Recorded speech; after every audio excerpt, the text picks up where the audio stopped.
What is up, guys? Marcellus Williams, aka TheSwolefessor, here to educate you on health, fitness, social well-being. I'm back, guys, back with informative videos, and today we're talking about how to distinguish between valid and invalid fitness information. I am the greatest. Someone with color. Someone with color. Someone with dash. Someone with color. All right, guys, so getting right into it. Last week, I asked you guys through Instagram if you would like me to do a video like this, where I basically help you guys learn to discern between what is valid fitness information versus what is invalid information. You know, what's correct and what isn't correct. For the mere fact that, guys, a lot of you guys, you enjoy my videos, you like how I break it down, you like how I use science to back up my points, but for a lot of you, it can be hard, it can be conflicting, because sometimes the things I say go against things that you've heard some of your favorite, fitness YouTubers or bodybuilders say for years, and it kind of is conflicting because it's like, hey, look, what you're saying makes sense, man, but how do I know who to listen to? Because, this guy's getting results, you're getting results. How do I know who's correct and who's not? How do I know what is true and what is not true? So that's why I'm doing this video, guys, to pretty much help you, to kind of give you just a few simple tools that can help you learn to discern valid information from invalid information. And honestly, guys, this is something that you can pretty much use, not just in fitness, but you can use in just different areas of life when it comes to figuring out, like, okay, is this true or is this false? So the first thing, guys, and it's gonna be really, really controversial, I already know, but the first thing is to learn to look at information and judge it based off the validity of the information itself, not the source it comes from. Like I said, controversial, right? Because how many of you growing up or just recently, maybe some of you are still in high school right now, where you're taught, cite your sources, cite your sources. It's taught like it's this most crazy important thing, right? And I'm not saying that it's not important to cite your sources, but my thing is this. Do not get caught up in the belief that because you can cite a source or because your information comes from a certain credible source, that it is impossible for it to be incorrect. Do not get caught up in that, guys. Don't think that just because some giant, buff, certified trainer, let's go even further. Let's say that it's someone like me, that has a degree in kinesiology, certified trainer, really built, really aesthetic, that because they're telling you something, that is impossible for them to be wrong. I'll put it this way, guys. There can be someone who's extremely obese, never stepped foot in the gym, who just so happened to read a scientific article over progressive overload. And let's say that this person, he just hears you and your buddies talking about, some gym stuff at lunch or whatever, and he tells you guys, oh, well, I just found out that, progressive overload is the key to getting stronger and bigger. That if a natural lifter, doesn't progressively overload, isn't increasing their workload somehow, whether it's reps, weight, volume, and doing more work than what they did previously, they're not gonna get stronger, they're not gonna grow. And you dismiss him completely just because this is some random obese dude, you don't know what the heck he's talking about, like, why does he think he knows anything?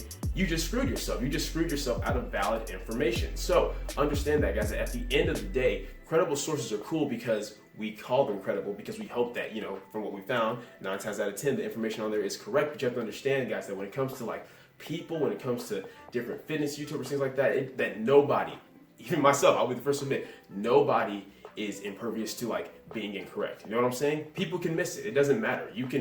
There can be something that you read off Wikipedia, right, which isn't a credible source, that is completely correct, whereas you can read something in a scientific research study where they missed it. They got something incorrect. So understand that, guys. You have to learn to judge information based off the validity of the information itself, whether something is true or not true. It doesn't matter if the source it comes from is something that you always consider credible or not. I'm not saying just to go look for incredible sources, but I'll put it this way.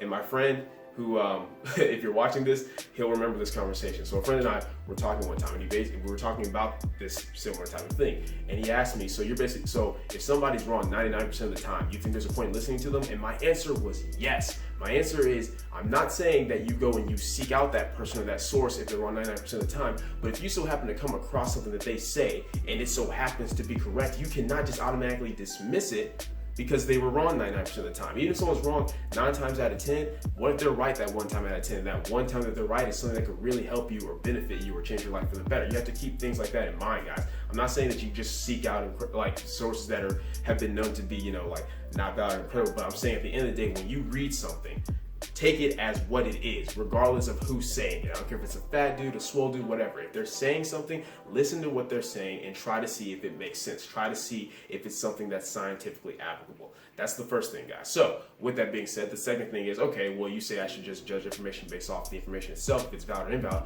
Well, how will I know if something is valid or invalid? Well, that's when it comes down to, guys, where you do have to put a little bit of work in as far as researching, understanding for certain things as far as anatomy, physiology, exercise science. You have to learn to understand certain things that are constants. And what I mean by that is things that we know to be true, have always been true, and have not changed. Granted, kinesiology, exercise physiology is an ever-growing field. We're always trying to learn more and discover more, but the thing is, the things that we're learning and discovering build upon things that we've already established are fact. 100%, this is true.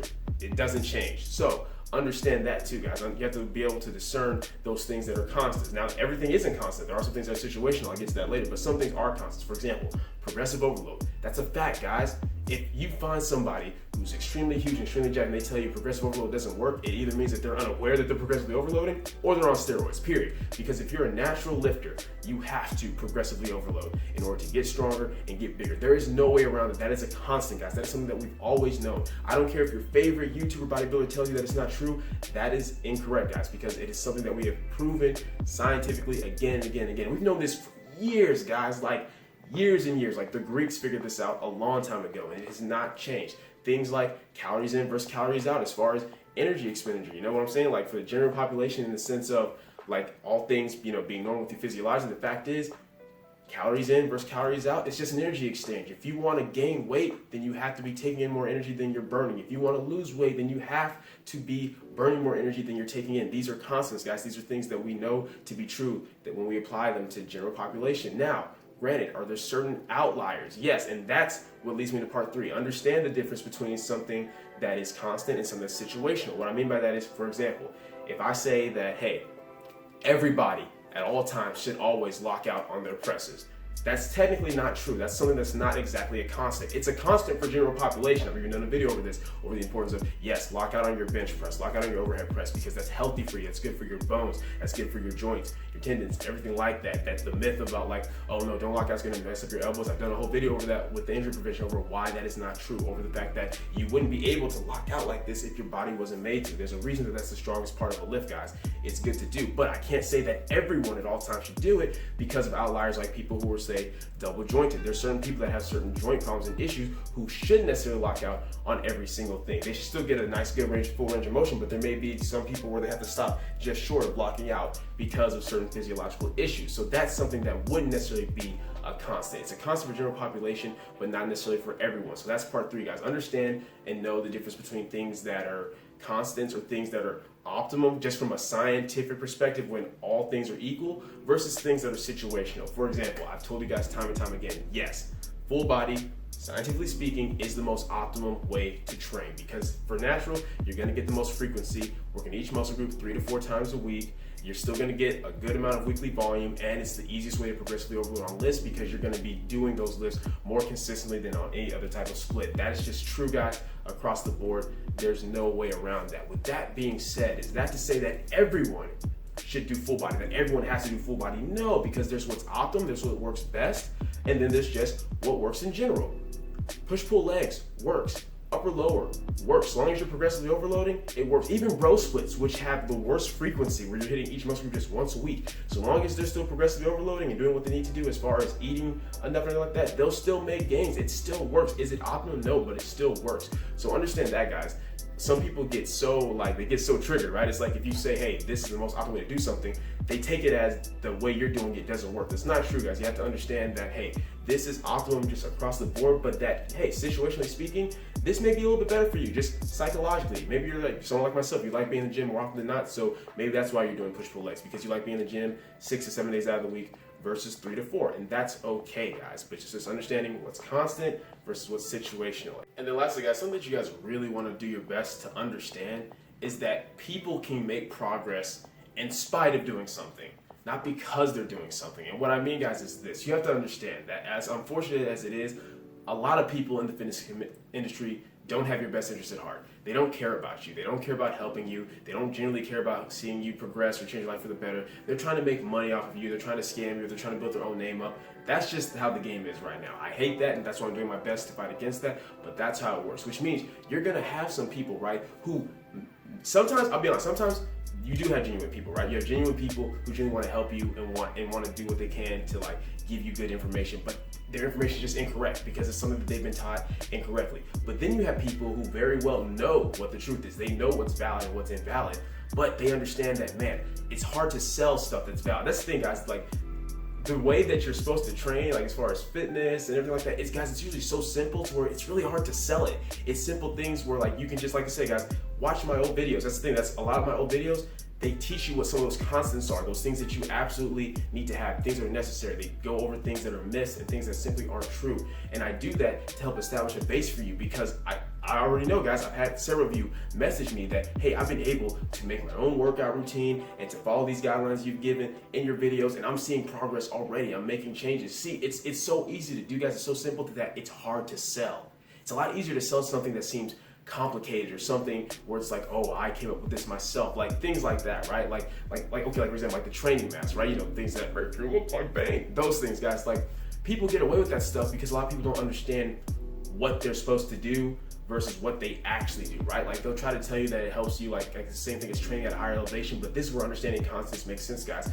Understand this, the whole concept of like, you know, like things like blood doping or like training at a higher elevation is that you're gonna live or train at a higher elevation, right?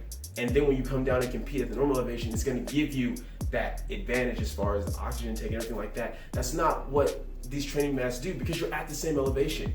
You're just restricting your oxygen flow. That's not going to help you at the end of the day unless you're competing that way, which most people aren't. That's the thing. There's no benefit to it. It doesn't help you in that way. And I probably should do a whole separate video over that versus trying to get to that right now. But my point is, guys, understand this, that just because somebody so happens to be wearing one of those masks and you see them getting all these kinds of results doesn't mean that they're getting the results because of the mask. They're getting results in spite of the mask, not because of it. If you see someone who's doing 4 out of 5 things correctly, right? Let's say like they're progressively overloading, they're eating a caloric surplus, they have good volume that they can recover from, and they have good frequency where they're hitting each muscle group anywhere from 2 to 3 times a week, and they so happen to be wearing a training mask, you have to assume that they're making progress because of those things that we know have been established to work.